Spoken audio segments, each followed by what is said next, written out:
There are two things to get to know our being. Just two. Know that your human side is totally helpless. The control you're trying to get works against you. Every time you try to be in control is going to bring exactly the opposite of what you want. But why do we want to be in control? Because we feel inside the being is controlled itself. The greatest force, the greatest power is the being. But the human has one other aspect. It's so caught in wanting control that it fears being vulnerable, which is of course the opposite of invulnerability. So therefore, when you begin to see that the human is vulnerable, and then you see the power that the being has, you begin to glimpse a little bit, at least from reading scripts or coming to satsang, you say, I'm going to give it a go. I'm going to see how all my attempts at trying to be in control, trying to be invulnerable, bring me more vulnerability. So now, am I willing to allow my vulnerability to be, embrace it, enjoy it, and welcome it? Now that is something the human will never do. Never. To allow yourself to be vulnerable. You see? But if you were to have the courage to do that, you go right into the being. It can be a leap. You see? Yeah. Is vulnerability being totally honest? No. Vulnerability is not being honest. Vulnerability is simply being fragile. Okay? For example, in class, there are many people who have questions but they don't ask them. They're afraid to be vulnerable. What if I'm not accepted? What if I say something stupid? What if this happens? What if this happens? Okay? So this happens all over. This is very, very common. People are afraid to be, or for example, there's dancing and people get up to dance, but you don't want to be the first. You see, I've seen this happen over and over again in dance halls. You don't want to be the first one. So therefore, you wait for the band to take on a very strong heat, people start coming up, and then you get up. Okay, why? Because you're afraid to be vulnerable. What if people look at me? What if I make a mess of things? What if I'm laughed at? Okay, what is the one thing that the ego fears the most? Being laughed at. Being laughed at. It just kills it. You see, being laughed at. It just can't stand it. But when you allow yourself to be laughed at, that's allowing vulnerability to be. Now you're invulnerable. If you can take being vulnerable, you become invulnerable. Do you see how it goes? Right, why? Because you're allowing yourself to be. So invulnerability is allowing yourself to be vulnerable. Okay? Something that the ego doesn't want to do. Something that it fears. So this is why, when you begin to see the helplessness of the human and the ego are both the same. Okay? When you begin to see the human, how weak it is, and how faltering it is, and it's helpless to do anything about it, you give up. The moment you give up, you're in your being. And now you're strong. And if we can understand this dichotomy here, we can understand the dynamics of spiritual growth, spiritual realization. You have to go through it, and you know, even though you're saying that, you have to come into your own experience. You have to come. So you keep listening to this for a whole year before you have the courage to do it.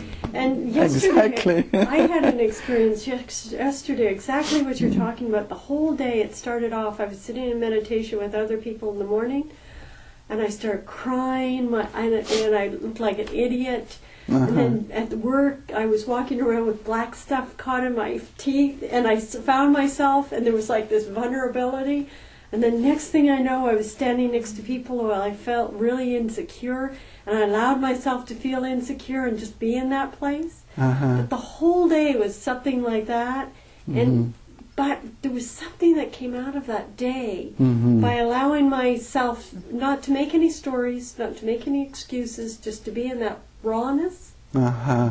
that I came That through is it. beautiful. And it was like, Is that what brought you here today?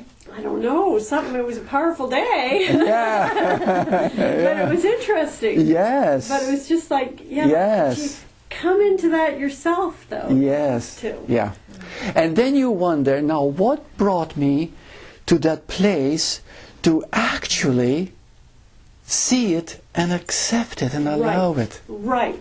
You see? What brings you to that? Yeah. See, this is called grace. We really can't really understand that. It's grace, but grace. What is grace? You see, always ask what is, because that's how we learn. Grace is this moment, and there isn't a moment without grace. Grace is the being itself. So therefore, if you have heard this often enough, if you have attended often enough, if you've delved into it often enough, something has prepared you. You see? And then grace just happens. Let me read you this. I won't read the whole thing but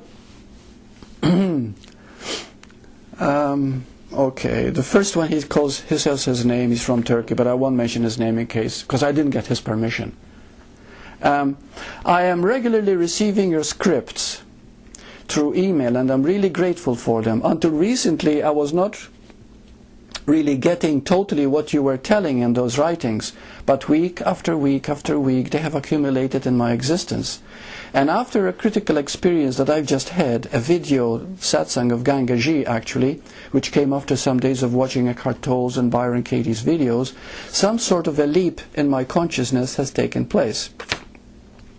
I would like to say that your writings have had a huge influence on what I have experienced.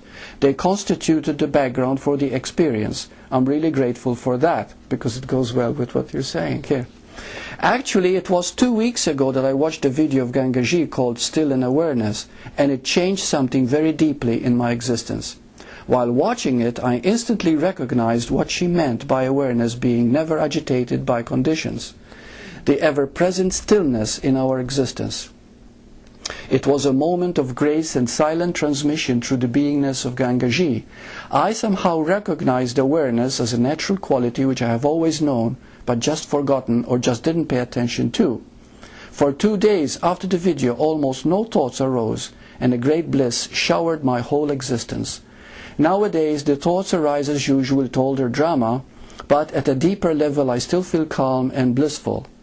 I don't know if and how long I'll be able to keep my attention on just beingness, but somehow I feel that even if I get distracted in the coming days, some part of me will never forget the experiences and will remember it as the deepest reality in my existence. And then, by the way, I'm looking forward to reading your scripts in the coming weeks. Interestingly, I have realized that after watching the video I mentioned above, I have checked your previous scripts and some of your Satsang transcripts on your homepage, and somehow they sound perfectly normal to me now, and I view things in a very similar way to how you are describing in those writings. It's really blissful. I hope I would be able to keep my attention on pure beingness in the coming days. I would ask you for your prayers, Burt. Looking forward to hearing more from you. Anyway, so this goes well with what we just said. Okay? Yeah. When we keep at it, and we keep driven towards what is real, what is true, what is lasting, and want it more than anything else, then comes a point when, how, where, we don't know. It can come from watching a cat. It can come from going through a park. It doesn't matter. When everything that you have done comes to, all of a sudden, it just becomes clear. You see? And it's so beautiful, because the moment everything becomes clear, you begin to see there's only being. And then it's a matter of deepening it and deepening it and deepening all the time, until you see there's nothing else but that.